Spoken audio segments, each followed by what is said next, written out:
I'm about to share with you my conversation with Stephen Kerby, who is the co-founder and lead director of Mindscape Psychedelic Institute, which trains facilitators in leading plant medicine journeys. Stephen Kerby has a specialty in leading experiences with 5-MeO-DMT, which is otherwise known as the God molecule, because it actually turns off the default mode network and facilitates an experience of awakening, an experience of de-identifying from the ego construct, the personality, and then identifying or aligning with the consciousness. He particularly works with helping people and training facilitators to help people with grounding that experience in an embodied way and then living from that place from then on.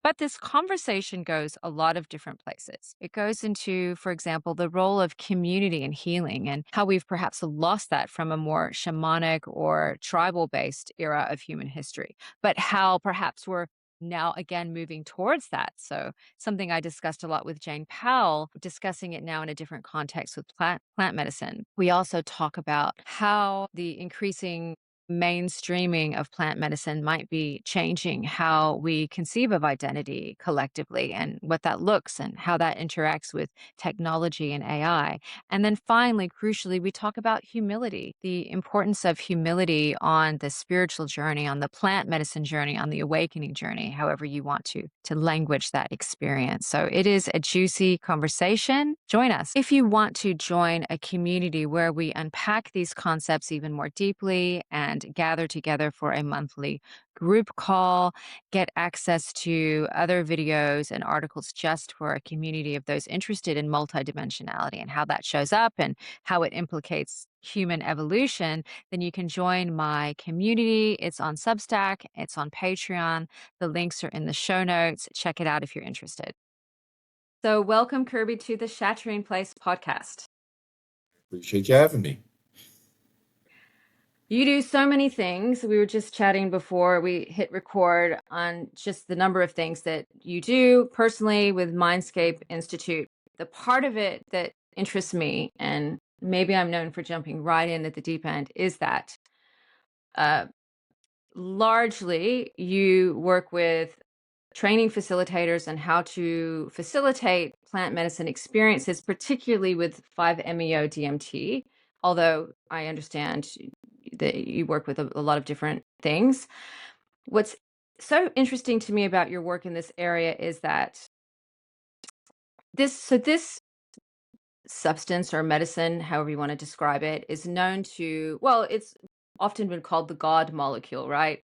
It's known to facilitate an experience of awakening, oneness. I'll let you unpack that for me, by the way. I'm just explaining what I think is happening. But what's interesting about your approach is there's just such an emphasis on grounding that in the lived experience after. So not just having the moment, but then how to carry that with you and walk as that in the world. Yeah. Yeah, I think, I think what we see in this space in general of psychedelics is we're starting to see more research come out as, the impact it's having on mental health, which is an area that my wife's a licensed therapist. As I mentioned before we started the stream, I'm 10 weeks away from getting my master's in marriage and family therapy. I've been in the psychedelic space for nearly a decade, and early on, I noticed this overlap. Yes, some people come just to have an experience or they have curiosity. But the majority of people were bringing some level of trauma, dysregulation, unsatisfactory life, right? All these different things. And, so very early on, I noticed this overlap of, okay, how do we blend these two? And it really changed my perspective from psychedelics as this experience to a tool, right? So to me, I articulated it perfectly. Yeah, psychedelics, and for some, they could be recreational. They're interesting. They're entertaining. All that's absolutely perfectly fine with me. But my focus is really, how do we use this as a tool for being more conscious, being more aware, being more awakened? How do we show up on Tuesday, right, with our family, with our friends at work? And that's really been my interest in this space, and really what I try to focus on. Yeah.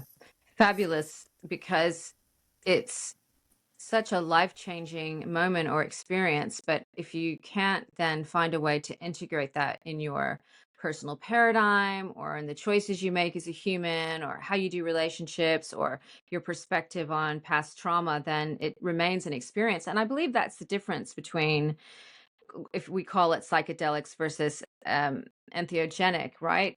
There's a difference here. Psychedelics are often referred to that having the experience, whereas the entheogenics, it really refers to that having it be an experience of meeting the divine or meeting something larger and having it be more of a sacred experience, which I think we should go backwards for a moment and perhaps if you could share how you got into this work. What was your journey towards doing this? Yeah, just and I'll try to be brief because it's been a long road. But many people, I mean, I was in the financial services industry for 25 years. If you looked at me from the outside, your perspective would be he's successful. I had all the financial success, beautiful family, but inside I was miserable. And I had tried, some therapy, some medications, and just wasn't really getting anywhere. So being blunt and honest, it was really out of desperation. I saw a YouTube video with a therapist that had gone to an ayahuasca ceremony, and her initial statement was, 25 years of therapy in a weekend. And at that time in my life, I prided myself in being this highly efficient, effective worker. Like I can get 90 minutes out of an hour, right? I can do more than other people. I could outwork everyone. And I'm like, well, 35 years or 25 years of therapy in a weekend sounds pretty efficient. Sign me up. So that's what started the psychedelic journey. Started with ayahuasca, did that, several times over the course of a couple years, and then had an opportunity to sit with 5-MeO, which honestly was an accident. I went for a different medicine that they didn't have, but again, that level of desperation, that desire for change, had me take the leap of faith. And once I had that experience, it just really opened up a new perspective on what life could be, how I could live in this life, how I could be in this world, and down the rabbit hole I went. Yeah, wow. What is your understanding of how 5-MeO-DMT works on the brain? What's actually happening? And if you could describe some of the experiences people have or you have, because a lot of people listening, including myself, I've never tried this. A lot of people listening wouldn't have. So I think it's interesting to try to understand it. I know it's hard because it's so experiential, but we can try.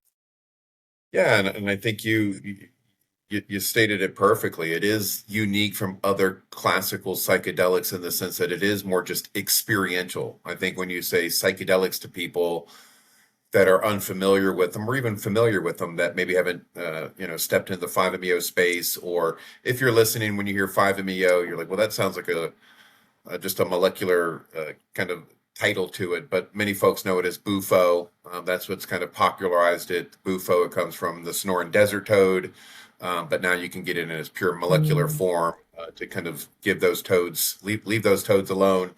But if you're again familiar with more classical psychedelics, there's always this visual component. Like I saw the trees moving, or with traditional other molecules, I encountered these interdimensional beings, or the way that I notice things. It's significantly different than that. It is more of an embodied somatic experience, and it's because it's hitting a different receptor in the brain.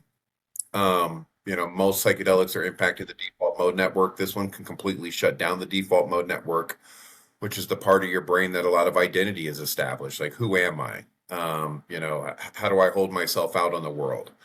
So when that part of your brain is completely offline, there's this recognition of, oh, I'm more than my thoughts. I'm more than my identity. Who am I behind all my social labels? Like, of course, I present as a male and I'm Caucasian looking, all those things, right? But when all that's eliminated, it's like, what's left? And there's something there. And that's what people would call consciousness, or you can call it source or your soul, whatever feels right for me. To me, it's consciousness. And when you see yourself from this more conscious aspect, you start recognizing all the kind of all these shields that you put up over the years, for example, here's a good example. Like you right now, you are who you are in this moment because of every thought, emotion, and experience that you've had that's created this identity of who you are. If you grew up in Japan, you'd have different thoughts, emotions, and experiences. You'd be a completely different person. That means all we all are is a conglomerations of thoughts, emotions, and experience that happen in our lives. So when you're able to witness that, it makes sense of like, oh, this is how I show up in the world. Is that in alignment with who I want to be? Is this in alignment with my values? Is this my true self? You'll hear some people say. And and as you're kind of going through the experience, you get to see all these little parts of yourself being put back together. And I think that's very eye-opening for people of like, oh, I see how I'm showing up in the world. And some of it gives you the ick, right? Like, ugh, I'm doing that. Ugh, I don't want to do that anymore. Um, but it's also kind of wrapped in this for some people, and everybody's experience is obviously different, so I should state that. But for me, it was wrapped in this unconditional love in the sense of like, yeah, that's all true, but it's okay. You didn't know this, but now you do. So now how do you want to show up in the world?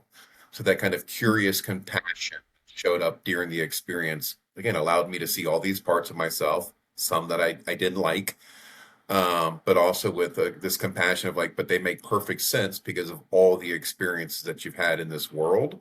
Now, who do you want to be? Okay, well, we have to change the way that we think and the way that we show up and create this new version of yourself. I know that was kind of a long answer, but hopefully it articulated what we're trying to get at. Definitely it did. I've had an interview with Beth Cromer, who works with facilitating experiences in California, and they use more ayahuasca and psilocybin. And so through that and the research for that conversation, I've done a bit of research. I don't know why I haven't done it. Obviously, it's time for me because I keep encountering it everywhere, and a lot of my clients do journeys for their therapeutic journey, which is mostly fantastic for them. My understanding, which is, and you can correct me if I'm wrong, but if ayahuasca is very kind of, it's very purgy, it's often people as a go-to for trauma healing, and psilocybin is very heart opening. 5-MeO DMT seems to, well, as you say, it shuts down that default mode network. It seems to give you a direct experience of consciousness. I'm not sure if I could say that better. Perhaps you could help just your understanding of how it's unique or different compared to other things people might try. I think you said it perfectly. It's called the God molecule for a reason versus, some of the other medicines because look, I was in the ayahuasca space for many, many years, and as we sat around after the experience and we're integrating the experience, still a lot of the stories I could tell were related to identity, right? Most of the people that are listening, most of us in general, we show up into the world with a mask. That mask is created by our childhood and again, our experiences. Am I enough? Should I not say this thing? How would I be accepted? And these are masks that we all wear. I meet them all the time. When I'm speaking at conferences, somebody will come up to me and they'll introduce themselves and give me the whole resume of their identities, right? This is what I do for work. Here's my accomplishments. Do you see me? And it's like, I see you underneath all of the things that you just shared. You're more than that. And when you could recognize that, it just shifts the way that you show up in the world. So again, it's called the God molecule because again, the experience is so different. In an ayahuasca or psilocybin experience, there's still a you there experiencing it, right? So when I talk to people and Mm. they're like, I was having this experience and I noticed this and I was witnessing this and I felt this. There's too many eyes in that statement for it to be this non-dual experience. A non-dual experience is like there is no I.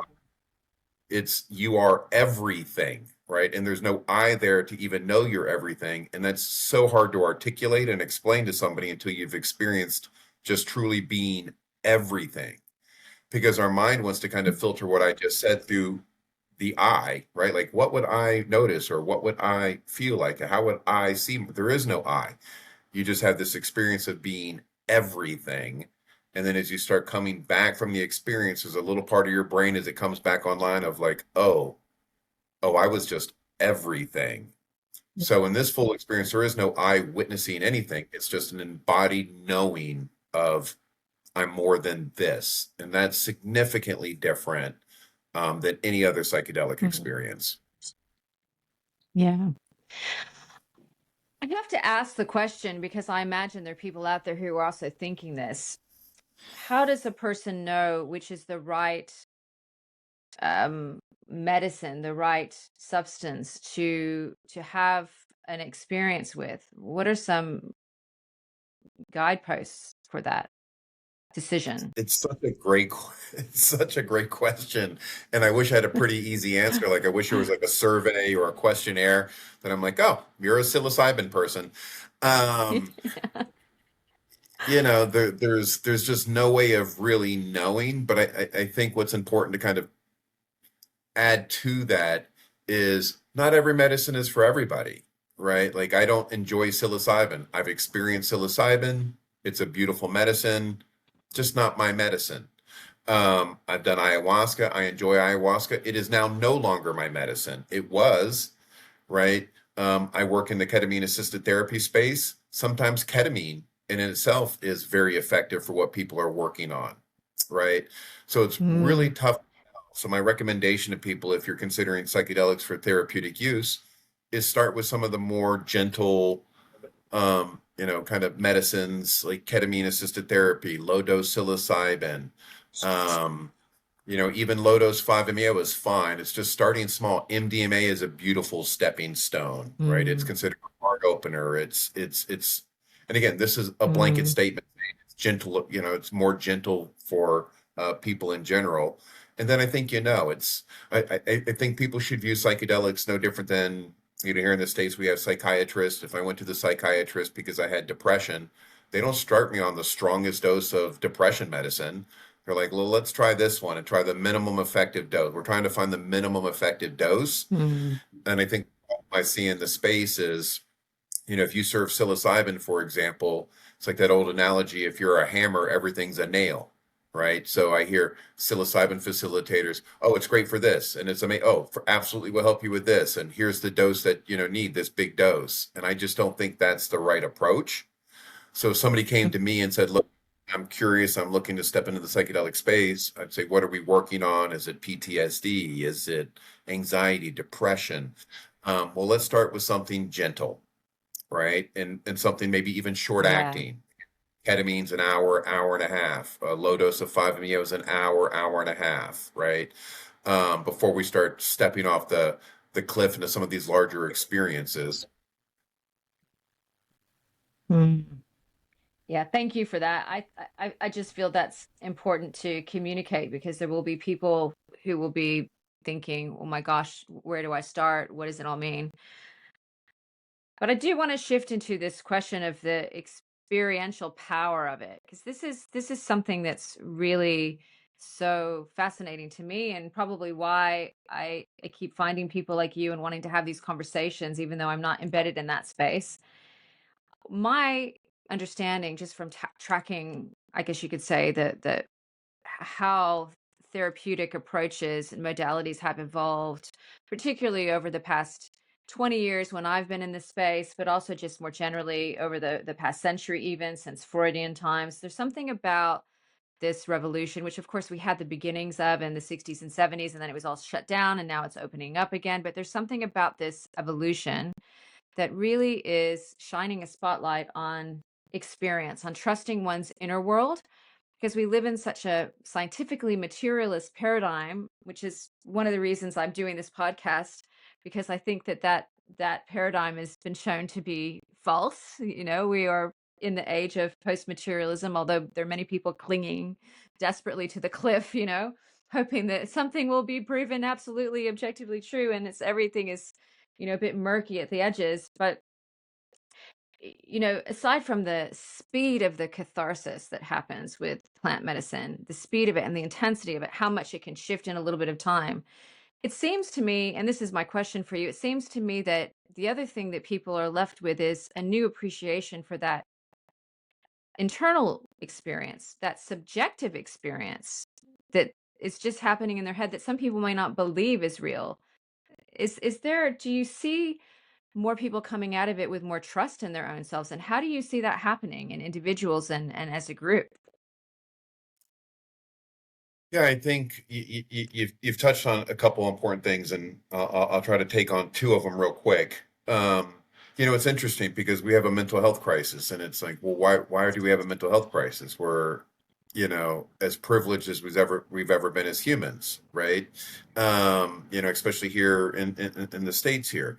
Um, and the question I like to ask people is maybe there's nothing wrong with you, maybe there's the system, right? So you brought up Freud. Well, long before Freud started putting people on the couch, therapy was done in a community setting, right? So when they say traditional therapy, I'm like, no, no, no. Traditional therapy was happening thousands of years ago in community, right? And now we all live in our little boxes and we go to our jobs and we're isolated Mhm. uh, through social media, right? This isn't the way that humans were evolved or designed to live, in my personal opinion, right? So maybe there's nothing wrong with you. Maybe you're a square peg that's been jammed into a circle hole for so long.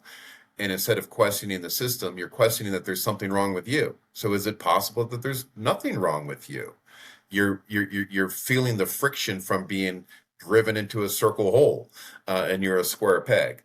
So, I think that kind of leads to the second kind of part of the question is I think that's what people notice in these experiences. And what happens is most of what people believe about reality is just cognitive thoughts, right? It's beliefs. I think this is right. I think this is right. I think this is this, right? It's all beliefs. Beliefs are very loose, actually. Like if you think about what you believed 20 years ago and then what you believe now, it's probably changed in a lot of ways, right? But in these experiences, you're having an emotional experience and an experiential experience. That is going to override some cognitive belief all day long, right? Because it's true. It feels true to you. It's not this thought that you had. So a true emotional experience is going to override a belief all day long.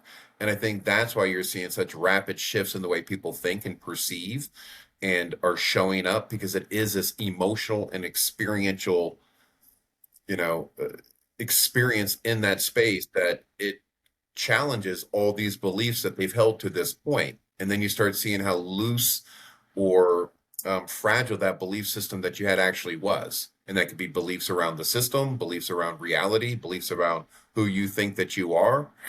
And again, that's almost instantaneously. And that's something that you don't add that back to another belief system. It's an experience and it's real to you. Yeah. Mm. Imagine if just, this 5-MeO DMT dropped from the sky and everyone in the US or everyone in Australia just ingested it. Imagine how would our societies look different, if everyone had this experience. It's a question because it is rippling out. There is a growing this more and more people are having this experience. It'd be an interesting experience. It'd be very neat to be a part of. It because there's challenges with it right now too, in the sense that, just for me, for example, like having traditional conversations with people sometimes has become very difficult. I don't want to spend an hour debating politics, for example, with somebody whose ideology is so tied to their identity that having a conversation about ideology is an attack on their person, right? I don't have any Mm. interest, the sports game. It's like I'm not playing for that team. Like, my team, we won the game last night. We won, you watched it, right? I'm interested in like real in-depth conversations with real people about how are they showing up, what's working for them, what's not working for them. How's your marriage? How's your relationship with your kids, your friends? How's work? Right? So, there's a side effect to this medicine that I try to share with people. It's like it can make meeting people where they're at sometimes difficult. And Mm. that there's this, desire to kind of push it on people, which I used to have, like, you need to do this too. And it was almost like a selfish endeavor. Like, so we could have conversations that are a little bit more in depth. Um, but I was lucky. I did push it on my wife. Um, and so now I do have that one person that we have amazing conversations, the way it's impacted our marriage, the way that we raise our daughter, the way that we show up in the world. It's been the best marriage therapy that anybody could even imagine, because we now see the world through a completely different lens. We're able to integrate it together. We're able to have conversations about it when we watch things. I'm like, what do you think of this? Right. And I think that's so impactful. So if the world did it, yeah, it'd be a beautiful thing. Um, but until that happens, I think it's the game for me is like, how do we show up in the world? Like, be of the world but not in the world, or be in the world but not of the world, right? This whole idea of how do I walk with this reality as it is, accept it, um, but still be able to be as like authentically conscious as I can be. Mhm. Beautiful. But yes, In I would your love in your the steakhouse and throw everybody in the back of my van and serve them medicine and then drop them back off. But I hear that's illegal, so I'll just see what I can do. but at least we can speak to the growth of this, what do we call it? The growth of this modality, the growth of this movement. It's kind of everything. It's a movement, it's a modality, it's a way of relating to the world, it's a community. What are your perceptions on how it has grown in the time you've been a part of it? Just observations that more people doing it. How is the demographic changing? How is it the same? Maybe speak to the demographic, because you train people from all over the world to facilitate. That's what you do, yeah? And the demographic is shifting dramatically. I think again, when people that aren't in the space think of psychedelics, you have like a visualization of what this person looks like, right? Of who this person is. Um, I've sat in the space with politicians, multimillionaires, a billionaire, people that, that if I said their name, you would know exactly who they are. And there are people that show up in the world in a way that you wouldn't expect somebody that's working with psychedelics, right? It's a universal thing to find contentness, to be happy. And just because you have X, Y, and Z dollars or X, Y, and Z job, you're still a square peg being jammed through a circle hole, right? Jim Carrey's one of the big ones that comes to mind. If you've heard Jim Carrey talk in the last 5 years versus Jim Carrey from several years ago, it's a completely different human being. So Mm. I think the more of these types of folks that talk about it, we're starting to see even like here in the States, Governor Rick Perry, previous governor, you would consider one of the most conservative people on the planet. Now, really strongly advocating for like ibogaine and iboga therapy, right? Which is another powerful plant medicine. So you're starting to see the demographics shift dramatically. And I've seen it in my class. I mean, I have a facilitation class on 5-MeO. When I first started, the majority were like underground practitioners. Now it's probably 35 to 40% therapists. We had 3 psychotherapists from the Ukraine, Australia, Portugal, Iceland. They're from all over, but we've got 2 research scientists, 3 doctors.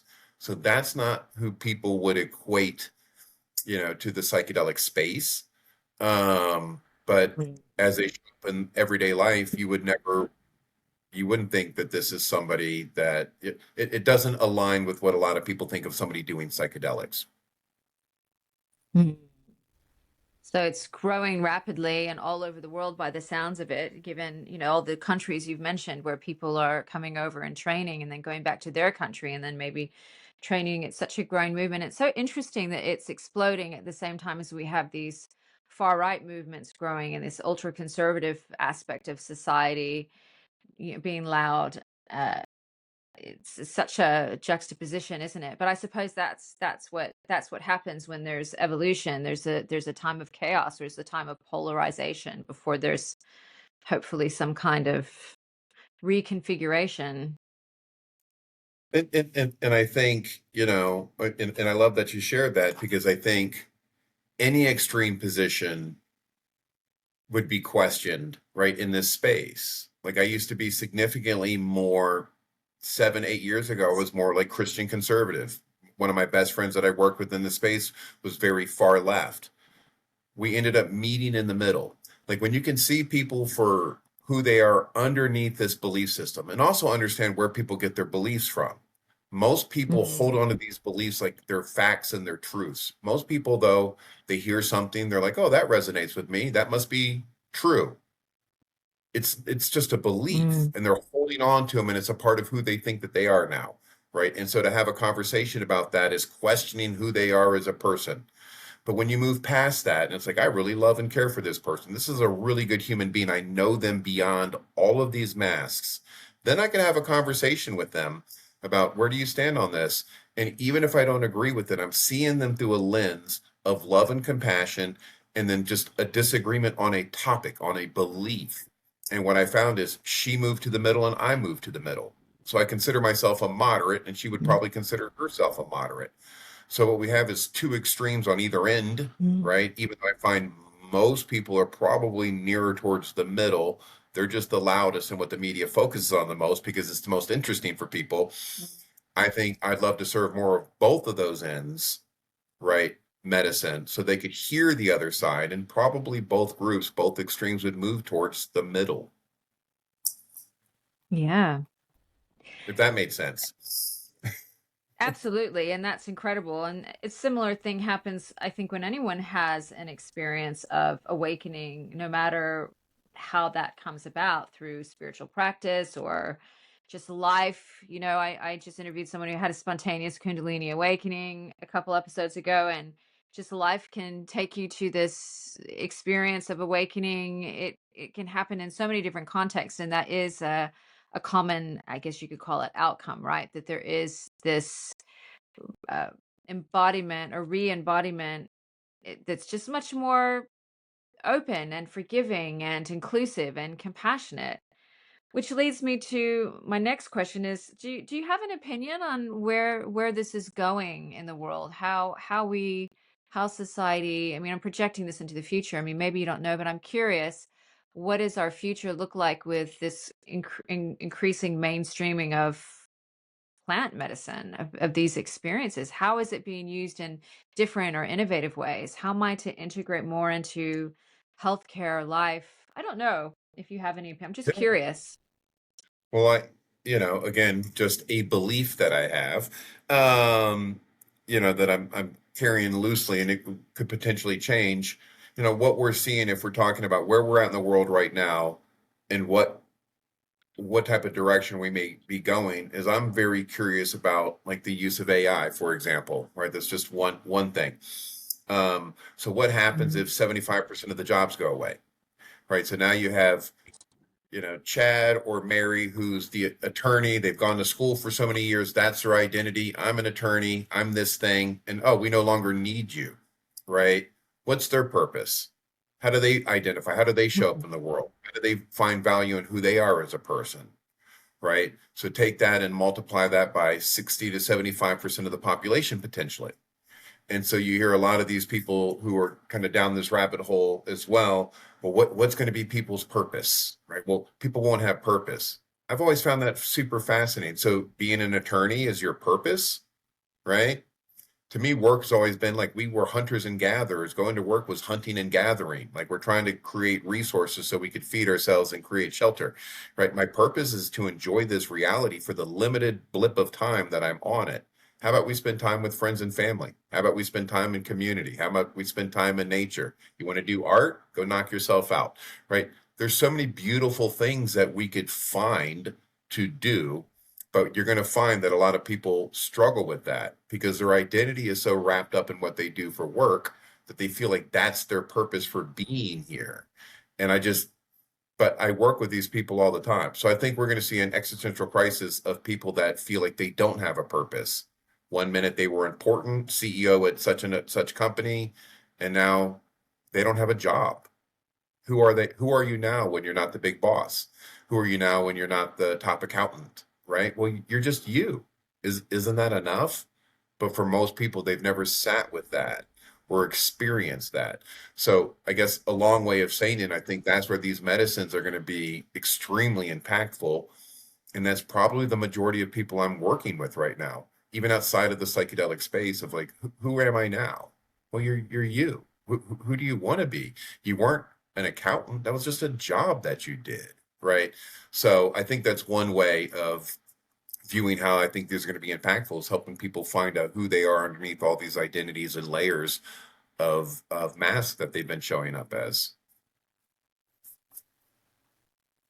That is so fascinating, Kirby, and I am very excited by that prospect. Essentially, to me, anyway, awakening is an identity shift. And the way I always describe it in my podcast, and it's such a hackneyed term, awakening, and I haven't really found a better one. But there is this shift that happens where we go from identifying with a version of self, a conditioned self, what society says we should be, our profession, our ability, disability, our cultural background, religion, etc. We go from that narrow identity to identifying with wholeness, or identifying with the part of us that's consciousness, the part of us that's eternal. That essentially is that experience of awakening, and um, whatever you want to call it. And what you're naming is, this could potentially be happening en masse through, just life is just pushing us in the direction of m- making us look at our identity as it's tied to career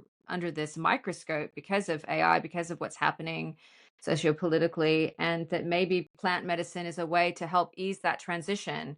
If people are having an identity crisis, this is just another tool that can help shift our thinking around it so that we can thrive. It kind of I came across this thing on Reddit. I get Reddit. I don't know why I have Reddit. Obviously, I look at it every once in a while, but I had this, notification that came up on my phone of, there's just crazy stuff on there. There's some amazing stuff and there's crazy stuff. And this was like, time traveler from 3,000 years in the future has been recorded speaking about the robot wars that are happening. And I don't know, I got drawn into it. I'm reading and I'm going, this is just crazy. Like, but the part that was interesting was, he was saying, well, it was a report of a report. So, once removed from the primary source, whatever that might be. But this guy was saying, in the future, and as AI evolves and there are these robot wars and the robots want to wipe out humanity at that point, and there's just this tiny little, almost like an aside, the focus of the article was fear and terror and what are we doing, and technology and robots, right? But there was this little line in there that said, in this future, most people have lost their jobs and they're focusing on their creative life. And that was the part that I was like, wow, that would be really cool. Like, forget all the rest of the fear-based stuff of the robots that are, trying to take over the world and kill humanity.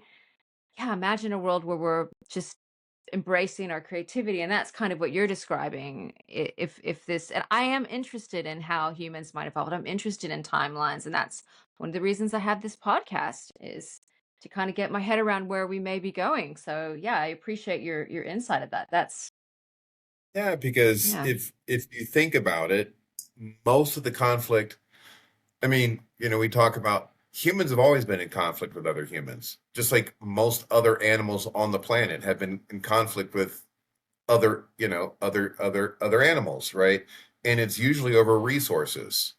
So, AI can go a couple different directions, probably go several different directions, but if it's able to create resources for people at a very low to almost no cost, right? So if you remove human labor and it's doing the farming and it's creating and that's some of the predictions that you're seeing, the positive predictions is it could provide all the resources that humans need to function. Well, then what does that do for like what are we fighting over now? Right? You know what I mean? Most of the conflicts in the world, if you look around, either religion, ideologies, or resources, right? So, I'm with you. I'm hopeful. Yes, we could have the robots chasing us down. Um, Possibility, of course, we don't know, but also beautifully, if it could provide the resources and people do have opportunity to connect and create community again and kind of go back to the way that we lived to some degree forever, right? Most people are so disconnected from their own families, right? My family lives there and they live over. It's like, yeah, they're just my family. It's not the same, right? We've never lived like that throughout human history until very recently, right? So what would that look like if you don't have to move away for your job? Right? There's just so many positive aspects. So I'm trying to be an optimist on the whole thing. Mhm. But again, where would humans be if we weren't fighting over resources, oil, food, water, et cetera, et cetera? Maybe in Yeah. a better place. We Yeah. we don't know. Maybe. Technology is a tool like everything else, and it's always evolving, and how it evolves and how it's being used, depends on the collective, this is my opinion, depends on the collective consciousness of just it depends on the collective consciousness. Any tool can be used for good and it can be used for evil. So my experience and my understanding is that we always have choice points in our lives, and there are different futures that are potentially available to us. So I prefer to stay in the camp of being positive and looking at how we can help humanity move in a positive direction that's enjoyable, as you say, back to community. This is a huge thing for me as well. There's a circularity in it. We are meant to live in a community.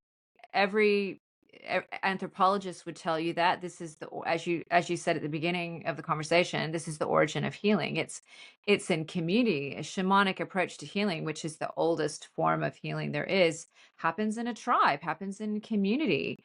And what you're doing is bringing back a community element, a group element of healing. And I've spoken to others like Jane Powell, who works in food insecurity, on this podcast, and we've spoke about just that thing, how perhaps a crisis, if anything, it comes to a crisis, perhaps the edge of that crisis, that evolutionary edge of the crisis, might push us back into community. Because what happens when things start to fall apart, it tends to be that we come together to help each other. I mean, that's certainly what I've seen again and again, particularly in Australia, where we've had horrendous flooding, we've had bushfires. Communities come together, and perhaps that is what's happening. We're returning to community. And yeah, and I think we live, and again, in such a sheltered world right now where we're so disconnected from nature, right?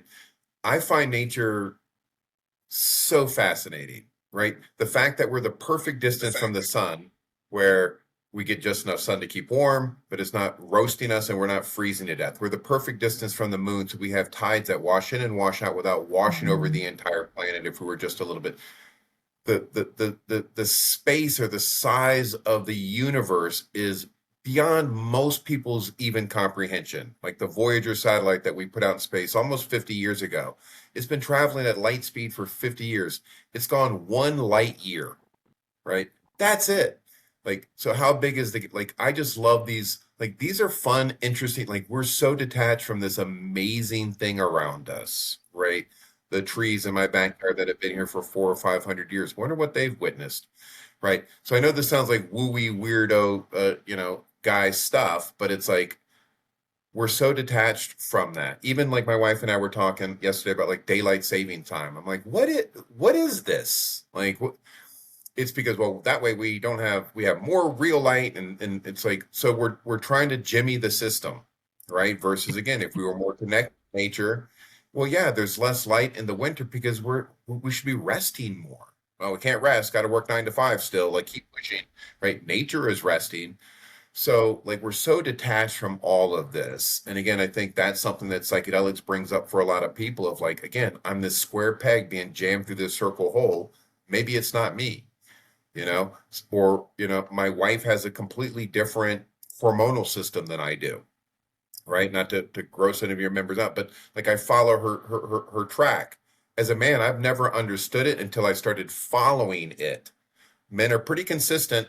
She is not. I'm like, this is interesting. Why isn't her work kind of designed to kind of coordinate with this? Because it is different, right? Nope, this is how we do things. This is how we've always done things. And this is how it should be done, so we could be efficient cogs in this wheel, right? So to Yeah. me, there's another side effect of working with these medicines of like, I'm a square peg being jammed through a circle hole. Do I want to do this anymore? I'm here for a very brief moment of time. What do I want to do with that? How do I want to show up? Who am I even, right? Like, who am I as this person that, again, has very limited time on this planet to enjoy it? I don't know. Those are just some of the thoughts that people would have in this space with me that I find interesting.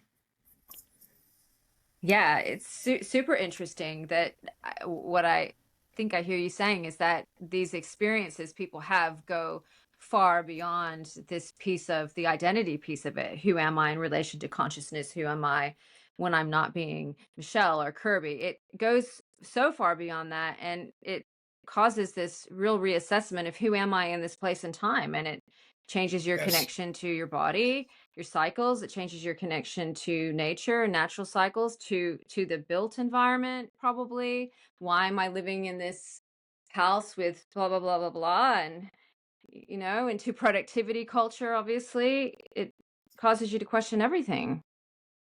That's it. And there's nothing wrong Yeah. with any of it. I have a nice house. I do love that I have an air condition on right now. Um, you know, I love that I can go to the grocery store and get food. Like there, there's some beauty to all this. But again, I think for the Mm, average person, most people have some level of suffering, right? And it's again, mm, it's because their beliefs are structured around this program that they've been involved in for so long. It doesn't mean that you can't be a part of it. I can still go to work, I can still function, I can still commute, but I just view it completely different. And I think that's what like these psychedelic mm. experiences are. But as you mentioned earlier, it's just another tool. A lot of the folks that I work with, they're not even using psychedelics. Psychedelics to me is just a tool for awakening. And you touched on that earlier. Yeah. Awakening to me, understanding all the things that you mentioned, and then how do you kind of use that to work through your life in just a different way? How do you notice your thoughts more? How do you more aware of what's happening in your body? So it's just one tool of many. Right? Some people meditate, they do breath work, yoga. There's lots of ways to kind of achieve it. Psychedelics to me was just an accelerant to it, right? It's like I could walk to the Mm. grocery store or I can drive. And I was always one, I'm like, I'd rather hop in the car and get there a little faster. Because I was older and I'm like, I don't want to spend 30 years on a mat stretching. Um, I want to know who I am Mm. today. So, it's just a tool for understanding yourself. One of the things I noticed in your guide that you shared with me on it's like a training manual you use when you train facilitators is there's so much emphasis on helping people ground the experience with 5-MeO-DMT into their daily life, and it gives them really tangible practices and ways of being to help them kind of reintegrate back into normie world. That's Yeah, and that's after years of, early on, I worked with people who would have very intense mystical experiences, large psychedelic experiences, and then a few weeks later they were, what I called their back to their baseline personality. And I thought that was fascinating. I'm like, what do we need to do to make sure that this shifts? You came in to shift, but we didn't shift, even though you had this massive experience in that moment. And to me, that was, for example, it was my third experience I had, and I remember thinking, oh, that's what enlightenment is. Not claiming enlightenment, and it faded, but it was a moment. I'm like, that's what the monks went to monasteries for. That's what they're at the monasteries for 30 years to get a taste of. That's what they're trying to achieve. Oh my gosh, I got a glimpse of it. And then it fades away, and you're like, how do I hold on to that? And so the thought was, if my brain can create the neural net to experience that, that means it's there. It's possible. How do I do that outside of the medicine space? And so that's what sent me down the kind of the path of awakening and working with like what other tools Mhm. outside of psychedelics do we have to really lock in this experience so people do show up differently. And what you'll see, it's not one large mystical experience. It's repetition. I'm 53, so to think that I'm going to override 53 years of programming, based on one experience and no integration would be kind of silly because the way that the brain operates, it likes familiarity, right? The neuroscience behind that is it's going to go back to its baseline. It's just is. I mean, you have neuroplasticity, and if we're not taking advantage of that, or I don't like to say negative neuroplasticity, but neuroplasticity works both ways. You can come, go to a retreat, eat healthy food, not look at your phone, not pay attention to the news, be one with nature, have this beautiful experience, feel all these feelings, and then go back, turn on your phone, watch the news, commute to work again.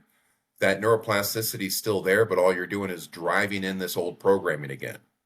So to me, it's like really helping people understand that it's not about the medicine, it's just a tool. What else are we doing to Mhm. really that experience? So again, how do I show up and do dishes? How do I commute to work, right? Like, how do I live in this world with just a different Mm. essence than I prior to this experience? Otherwise, what's the point of doing the experience? In my opinion, for me, I'm like, what's the point? Mhm. Absolutely. Then yeah, exactly. What's the point? Has anything surprised you, like really surprised you in this journey? Either personally or helping other people through this process? And A really good question. Um, I think personally, it's been interesting. Like I think one of the things lacking in kind of the quote unquote spiritual community or psychedelic community is humility. And even saying that, it's almost like, well, I've got humility. But my humility comes from the amount of times I thought I knew something and felt very strongly about what I knew to later think you were completely wrong. Right. And that's happened enough times where it puts me in a position now of what would make me think I'm right this time. Right. And that's why I say anybody even listen to this podcast, don't listen to anything I say. It should all be experiential, right? Try it for yourself. The people that I work with, I'm like, this is what I'm doing, this is what I've done, here's what other people have done that's been effective. Try it, right? Let's see. I'm not saying it's fact. So there's very few truths that I hold on to. I used to hold on to a lot of truths. And now I see them as like, can't believe I thought that was a truth. Now a lot of things are a belief. So especially a lot of things in the spiritual community, reincarnation, past lives, on and on and on, multi dimensions. I'm a maybe on all of those things, right? But I don't have a strong stance. I'm like, curious, maybe. What I know to be true is nothing really is happening outside this present moment, right?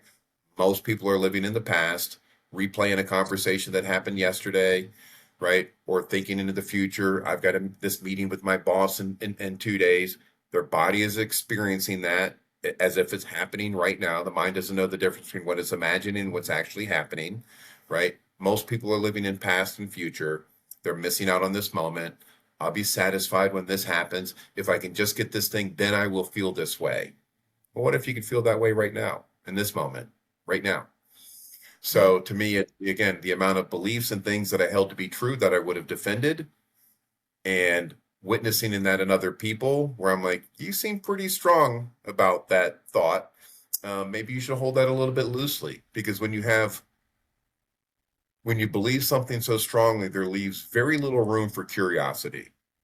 And to me, just watching my journey of somebody who thought they knew things, like what I thought would have filled the universe, what I thought and didn't actually know, or what I don't know would fill two universes, right? So, um, I think that's something that's been important for me is just again, I don't know, I don't know as much as I'd like to know, but I'm okay with that.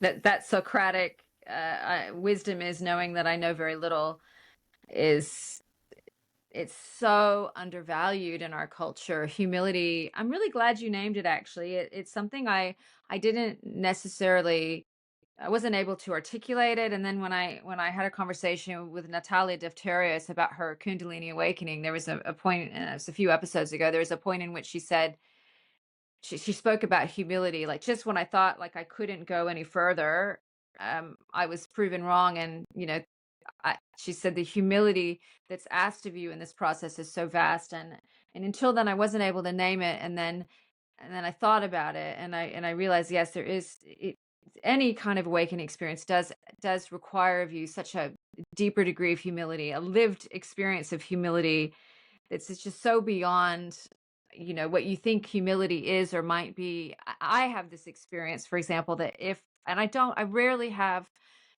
judgments or strong opinions anymore. I just can't hold anything with that firmness because it's just nothing.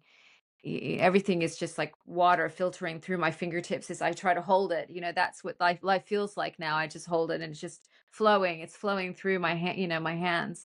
But not try, but when I find myself having an opinion, and mostly for me, it's not an opinion about the world or any other people. It's opinion about what I think I should do.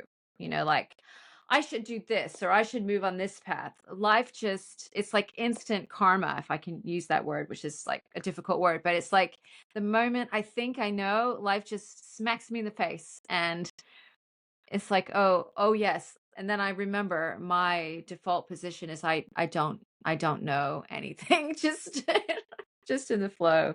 So I'm grateful that you named it. Yeah. Well, Incredible and humility. because I do think, again, as we were talking about psychedelics, you know, anybody that follows me or watches in my content, I kind of push back on the community a little bit, right? I feel it's important in the sense that as these continue to move forward, and as more and more people are considering stepping into this space, that it's something that I see lacking to some degree. Or I could just speak for here in the West where I'm at. Everybody wants to be a guru. Everybody wants to be a shaman or a priestess or a divine this and all these beautiful, exciting identities, right? Like they're just another identity. So one minute, you're marry the Mm. soccer mom, you have this Kundalini experience, or you have a psychedelic experience, you have some level of awakening, and now you've got a new title, right? Like I'm the divine feminine Yeah. priestess, right? And that's fine, right? But all you did is change one identity for a new identity. The new identity just happens to have more linen and beads, right? And like crystals, right? That's okay. You just put yourself in another prison, Mm. versus maybe neither of those things. You're just you, right? So the problem is that's okay if you're just a person, an individual, but now you're leading people. Now you're guiding other people in this need to be seen and to be something special. Like I did a video the other day. I'm like, why do all the reincarnation stories I hear from people in the spiritual community, it was always somebody special? Mary Magdalene, Cleopatra, Buddha, right? What about Jim the plumber? Nobody was Jim the plumber in their past lives, right? Like, you know what I mean? Mm. Numerically, it has to be possible that somebody was somebody ordinary. I want to hear more of those stories, but it was always, I was this special thing in this past life, so now I'm this special thing now. And so I just find that disconcerting in this space, this need to be special, right? This need to be seen. And that's very human emotion. And I'm sure early on, I felt that way to some degree. Like, who doesn't want to be appreciated and praised for helping somebody, right? But you have to work through that, right? Like, I can work with somebody in the ceremony space or a session and a therapeutic session. And I'm like, thank you. Now I'm going to go walk my dogs, right? It's not an identity to me. So No. it's to your point that like as more and more people step into this space, you got to really find people that have kind of shifted beyond that. I would think that'd be the recommendation, is really be selective about who you sit with, because Mhm. there becomes a hierarchy in this space where, especially in a big experience like five, when I serve somebody that they for sure look at me as if they're projecting onto me something that is special because it's this huge Yeah. experience. It's like, oh my gosh, thank you. I just lit the pipe, right? I don't need praise. I helped kept you safe. Yes, I did my job. I did things that needed to be done. Mm. I don't need that. And if you need that and you're in the facilitation space, we should have a conversation because we need to shift beyond Yeah. that. And that's what Mm. creates a potential predatorial space, right? In both directions. Like if you're an attractive man and you're serving women so they will see you in a special way, or I see it in the opposite direction too. So you just have to be really cautious about who you're sitting with and really kind of look at Mm. what's their ego. Yeah, for what that's worth. I absolutely agree. And it is that specialness is pervasive out there. And, partly it's cultural conditioning. Now we have Yes. this social media thing, and everyone is used to being, filmed and on camera, and it's all me, me, me. And, and then of course there's our childhood stuff. And, we project what we didn't get onto thought leaders and people in this public spotlight. We put them on a pedestal, and then as the files showed us, people get knocked off the pedestal because ultimately we're all just fragile, fallible human beings. No matter how divine we also are, we have to be able to hold both. There is in everyone divinity and consciousness and greatness, and there is also just a human who's just showing up and just doing the best they can and having that humility is so yeah, and seeking it in others. And it's something that led me to start this podcast, sort of like, well, who am I? Middle-aged woman. I've spent most of my life raising children. I haven't written a million books. I'm not this famous person, but I think that's the recommendation, is that I'm pretty normal, and even in my abnormality, I'm pretty normal. And yeah, so it's But great to know that yeah. isn't all of that sacred though? Is there anything more important than raising beautiful children that are going to contribute to the future of the world? Like, why is that so undervalued and seen? Right? Like, to me, Yeah, it's like, is there I anything could more have a admirable than huge, that? long conversation. Yeah. Yeah. And No, and well, no, there, and yeah, absolutely. Well, that's another reason why I thought, yeah, I want to be this menopausal woman who spent a lot of time mothering. I think we need my my energy, because, man, it just brings you. It's such a grounded experience, isn't it? Raising kids, like I've raised three children to adulthood. It's an accomplishment. And I was just saying to a mentor the other day, that question, if you could go back in time, if you could meet at any person, who would you go meet? And all these famous people. And yes, I am in my way an intellectual, but without a question, I would go, if I could go anywhere in time, I'd go back to when my three young adults were just babies and toddlers, and I just to spend the day with them and pick them up and hold them again and remember their chubby little cheeks, and to have that experience. Absolutely. That is life. That is the meaning of life, is those connections that are so important. And yeah, I'd like to see more of that out there. And I'm glad that you're the person you are doing this work. And yeah, we need more real people doing important stuff. That's my I that's my would just say, soapbox for today's episode. no, I think it's perfect because I think that's a great way to, and I know we've got limited time here. I'd say just something for people to even consider. It's like finding sacredness in everything, right? Like, even that term, which I love to question again, a lot of the terms that we throw out there. Well, this is a sacred meal. What makes this meal more sacred than the meal I'm going to have with my family later? Right? What makes this ground that I'm walking on more sacred than the place that I enjoy and find peace when I'm walking my dogs? It's sacred because we say it's sacred. So there's so many sacred things, that's the term you want to use, that that we could interact with on a day-to-day basis, that we just kind of label it as like the mundane. And I think we're missing a huge opportunity there, right? Spending time with my daughter is sacred, probably more sacred than going to a special site that I don't have any history with, right? It could be a sacred site to you because it's part of your culture or religion. Beautiful. Absolutely. You say it's sacred. I honor that. This is sacred to me, my backyard, where I spend time with my daughter, spend time with my dogs, my wife, right? So Mm. this and everything, we just need to slow down for a minute and recognize like what a gift this is that we have that's fleeting. Find the sacred in every moment. I think that's a perfect note to end on. Well, I appreciate you having me. Yes. Thank you for your presence and your wisdom and the work you do. And I will pop all your links in the show notes for people so that they can find you if they want to find out more about what you do. I appreciate that. Thank you.